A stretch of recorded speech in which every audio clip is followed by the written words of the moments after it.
My ex said, "You'll die alone." Then she saw my wedding photos go viral. The words didn't just hang in the air, they seemed to seep into the very walls of the house we had once shared, a final toxic stain left behind by her presence. It was moving day, or rather, her moving out day. The rooms were echoey and barren, stripped of the art and trinkets that had once defined a life I now understood was a carefully constructed facade. She stood in the doorway, not with sadness or regret, but with a cold, triumphant finality, a cardboard box filled with the last of her expensive shoes at her feet. Her new boyfriend, a flashy finance guy named Brad with overly gelled hair, idled his obnoxiously yellow convertible at the curb, a living symbol of the superficial upgrade she believed she was making. She turned for one last look, her eyes scanning over me, not with nostalgia, but with pure, undiluted contempt. "You know," she said, her voice dripping with a pity so false it was insulting, "I almost feel sorry for you. No one will ever put up with you like I did. You're too quiet, too boring, too much work. You'll die sad and completely alone in this empty house, and frankly, you'll deserve it." It was her masterpiece of manipulation, designed to be the last word, the final narrative she could carry away from the ruins of our marriage. She wanted me to internalize it, to let it fester and become my truth. I didn't give her the satisfaction of a reaction. I didn't argue, didn't plead, didn't even flinch. I just stood there, my hands in the pockets of my worn jeans, and met her gaze with a silence that felt, for the first time, like strength instead of defeat. The slamming of the front door was more of a period on that sentence of my life than any retort could have been. The silence that followed wasn't empty. It was peaceful. It was mine. In the 2 years that followed, I didn't set out to prove her wrong out of spite. Spite is a weak fuel. It burns too hot and too fast. Instead, I focused on rebuilding, quietly and thoroughly. I reconnected with friends I'd neglected, spent more time with my family, and threw myself into my woodworking, a passion she'd always dismissed as a waste of time. I filled the house not with new things, but with things I made, each piece a quiet testament to a patience and dedication she had never valued. The change wasn't about becoming someone new. It was about peeling back the layers of the person I'd had to become to please her. I rediscovered the parts of me she'd mocked, my love for bad puns, my encyclopedic knowledge of classic rock, my willingness to spend a whole Saturday reading a book. The empty house she'd condemned me to became a sanctuary of contentment. I wasn't waiting for someone to complete me. I was finally complete on my own. It was from this place of quiet stability, not lonely desperation, that I met Elena.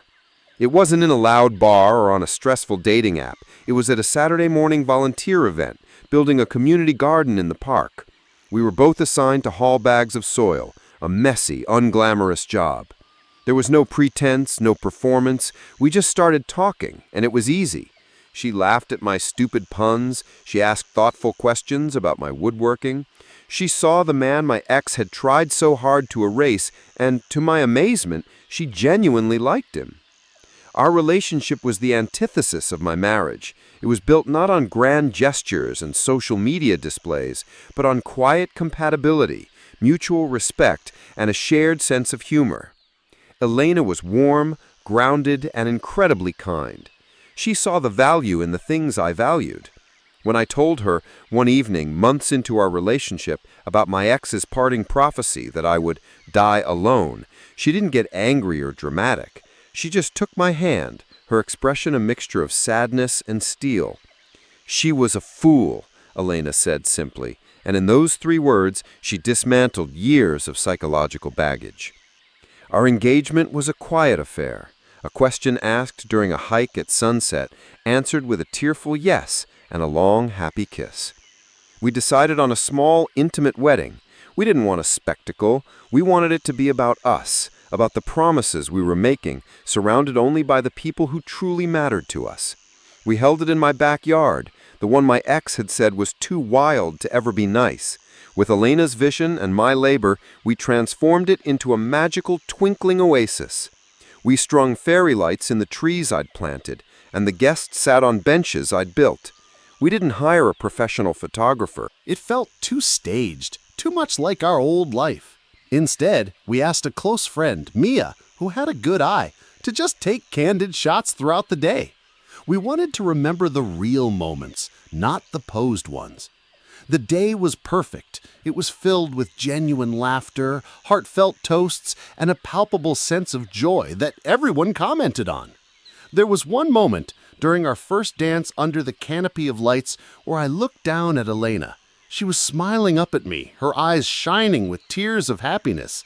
And in that moment, every bit of love and gratitude and sheer wonder I felt must have been written on my face. I wasn't thinking about a camera. I was just completely, utterly present with my wife. Mia, from across the dance floor, captured that exact second. The next day, as a thank you to our guests, Mia posted a small album of her favorite shots to a private social media group.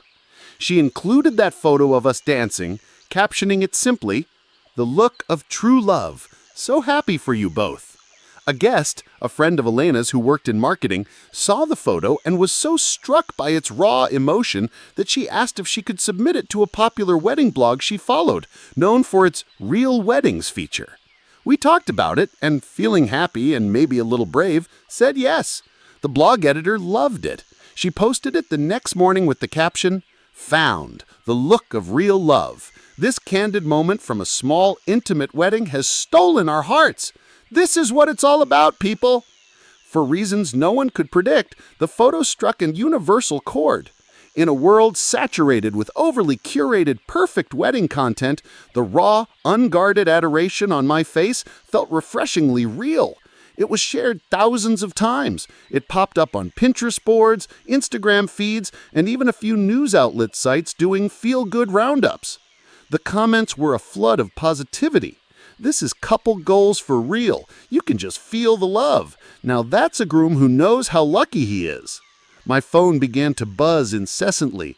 Old college friends, distant cousins, former colleagues I hadn't heard from in a decade, all were messaging me congratulations, having seen the photo go viral. It was surreal and overwhelming, but in the best possible way.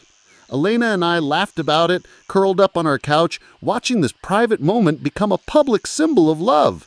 Then came the text that shifted the tone from surreal to poetically just. It was from Sarah, my ex-wife's former best friend, a woman who had always been decent to me despite their friendship. The message was a screenshot of my ex's public social media feed. The viral photo of Elena and me was at the top, automatically suggested to her because we were still connected through a dozen old, forgotten friend groups. Sarah's text read, "OMG, is that you? Clara's having a full-blown furniture-throwing meltdown. She's been posting and deleting crazy rants for an hour." The algorithm, in its cold, unfeeling logic, had served my happiness directly to the woman who had bet everything on my misery. It was the digital equivalent of a perfectly aimed torpedo. According to Sarah, the meltdown escalated when Brad, her now fiancé, made a fatal error. Seeing Claire's hysterical reaction to the photo, he'd tried to lighten the mood with a joke. "Geez, babe," he apparently said, peering at the photo over her shoulder. "He looks genuinely happy. He didn't look that thrilled in any of our wedding photos." It was an offhand, stupid comment from a man who didn't understand the depth of the wound he was poking. To Claire, it wasn't a joke. It was a catastrophic validation of her deepest insecurities. It confirmed that her upgrade was superficial and that the man she had thrown away was not just happy, but publicly celebrated for the very depth of feeling she had claimed he lacked. A nuclear fight ensued, one that, according to Sarah's gleeful play-by-play, ended with Brad storming out and Claire shattering a very expensive vase. But the final masterful twist of the knife was yet to be discovered. Elena, seeing the viral storm, scrolled through the wedding blog's comments with a smile. Then she nudged me, her eyes twinkling with the secret she'd been keeping. "You know my cousin, Amelia?" she asked. I nodded. Amelia was the sweet, quiet editor we'd met at the family barbecue. "Well," Elena said, her smile turning into a full-blown grin, She doesn't just follow that blog. She's the senior editor who chose your photo for the feature.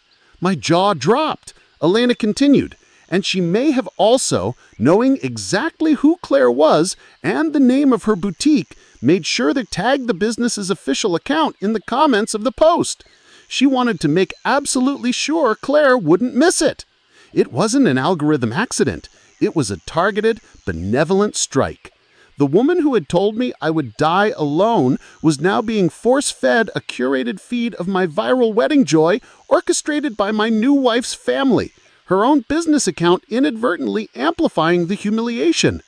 Her parting prophecy had spectacularly backfired. The life she called empty was now so full of love and support it was overflowing onto the internet for everyone to see.